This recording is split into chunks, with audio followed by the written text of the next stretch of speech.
Bonjour à tous. Aujourd'hui, petit podcast, petite vidéo au choix pour vous parler du nouveau gros film chinois, à savoir La bataille du lac Changjing, réalisé par Chiang Kai-shek, Tsui Hark, le grand Tsui Hark, et Dante Lam. Alors c'est un film que j'attendais énormément depuis longtemps. Je crois que c'est le film que j'attendais le plus cette année. Et je dois dire que même si, alors c'est pas un secret, j'aime beaucoup les films patriotiques, les films héroïques, les films avec le sens du sacrifice, etc., l'honneur et toutes ces choses-là. Et j'en ai longuement parlé sur ma chaîne. J'en parle moins ces temps-ci parce que c'est vrai qu'il y a moins de trucs intéressants qui sortent en Chine. Il y en a encore d'autres, mais je les trouve un peu moins intéressants. Mais celui-là, c'est vrai que je voulais en parler. Non seulement parce qu'il était très attendu, non seulement parce que c'est le plus gros budget chinois de toute l'histoire du cinéma chinois, je crois. Et ça a rapporté voilà une somme absolument faramineuse au box-office. Tout le monde tous les gens sont allés le voir, etc. Et c'est assez intéressant parce que ça réunit trois réalisateurs totalement différents.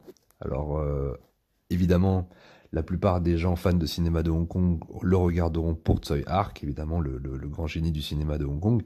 Et effectivement, à ce niveau-là, le film est réussi. Tsui Hark réalise des scènes absolument incroyables, hallucinantes en termes de mise en scène. Je pense d'ailleurs que moi j'ai pas vu le film en 3D, mais je pense que le film est à regarder en 3D. Voilà, au niveau de la mise en scène, de certains plans, certaines constructions scéniques, etc., c'est absolument incroyable.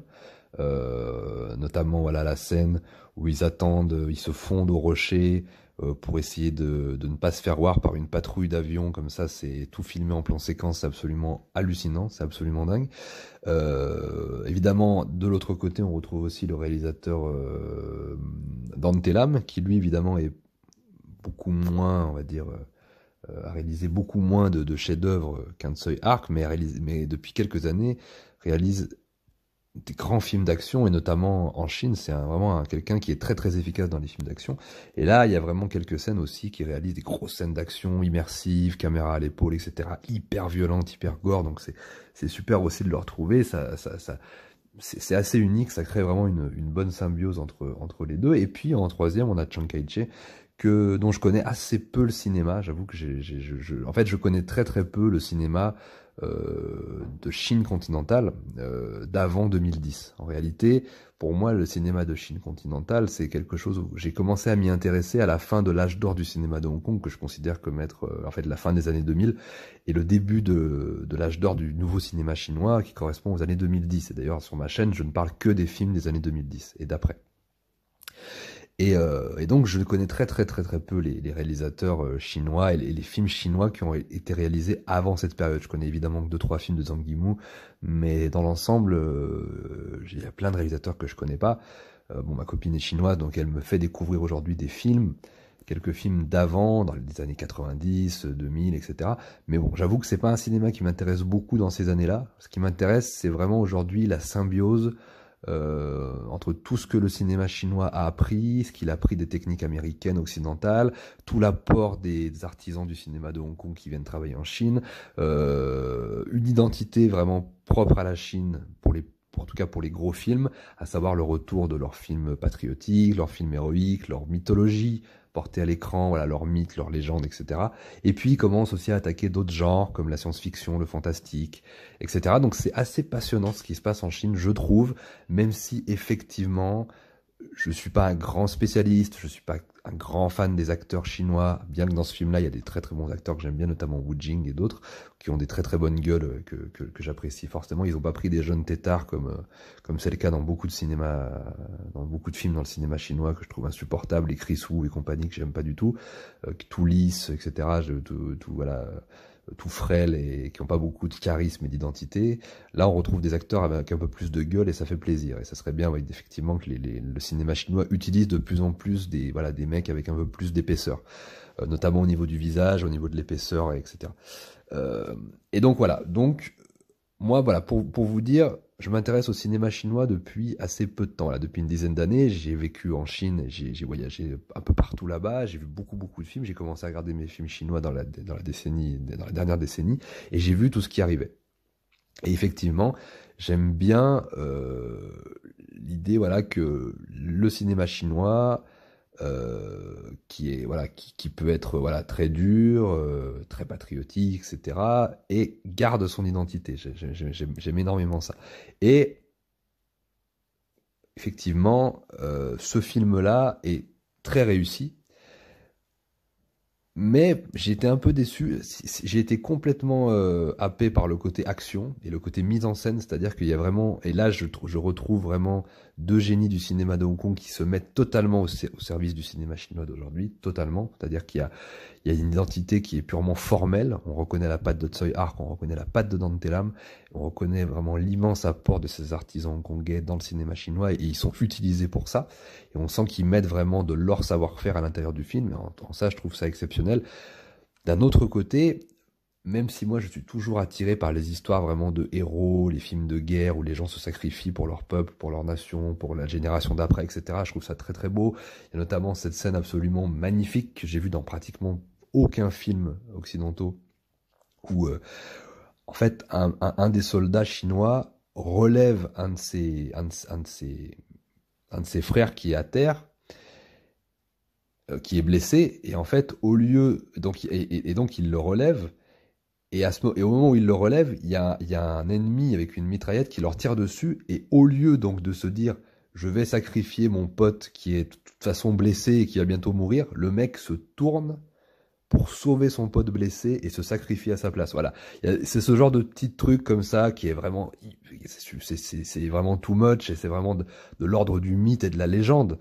Mais je trouve ça hallucinant et ça change vraiment de ce qu'on peut retrouver dans le cinéma purement occidental. Il y a vraiment cette conscience du collectif, du sacrifice, voilà, vraiment du groupe et de se sacrifier pour l'autre qui est, je trouve, une idée assez belle. Ça reste une idée.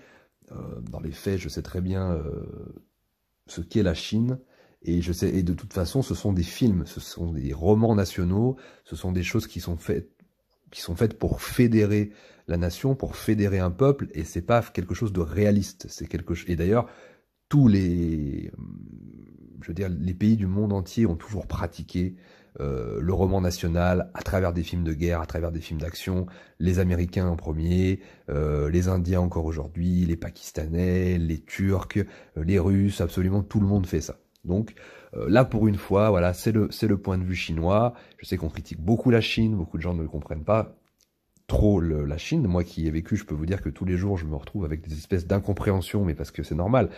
J'ai pas le même point de vue, j'y ai vécu, ma copine est chinoise, j'ai un certain vécu par rapport à ce pays, et je connais la pensée et l'âme de ce pays, et donc ça ne me choque absolument pas, ce genre de film.